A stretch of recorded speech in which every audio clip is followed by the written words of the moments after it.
There's something about Super Smash Bros. That can bring people together. Its blend of simple and approachable mechanics, colorful cast of characters, and competitive nature is absolutely magnetic. Super Smash Bros. Ultimate nails every single thing that makes Smash such a beloved series. Super Smash Bros. Ultimate is, as its name suggests, the ultimate expression of Super Smash Bros., bringing together every single character, item, and stage from games past into a single, spectacular title that simultaneously celebrates everything that has come before it with just enough new additions to make it fresh.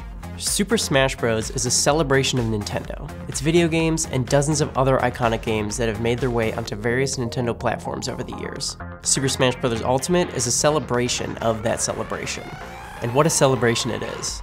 There's the new characters, of course, with fighters like King K. Rool from Donkey Kong, Ridley from Metroid, Inklings from Splatoon, and Simon from Castlevania making their first appearances.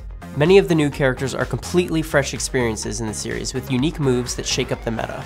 And then there's the Echo Fighters, like Daisy and Dark Samus, which pretty much work mechanically the same as their counterparts, Peach and Samus respectively, but with a different character design.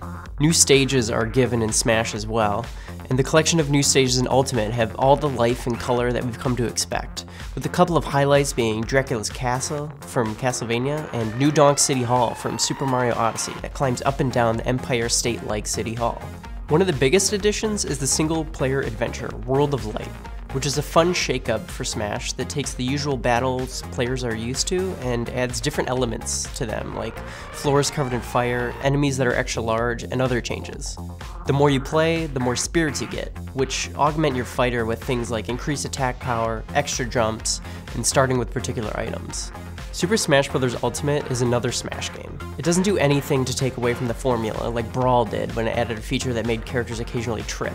It doesn't add anything crazy that makes it feel like a completely new game. But that's not really what anyone is looking for. Smash fans want to play Smash, and when a new one comes out, they don't want a bunch of extra bells and whistles or a reinvention of the game that they already love. In that sense, because Super Smash Bros. Ultimate doesn't stray wildly from the formula, but simply gives Smash a visual upgrade and a few new fighters and stages and modes, it's perfect.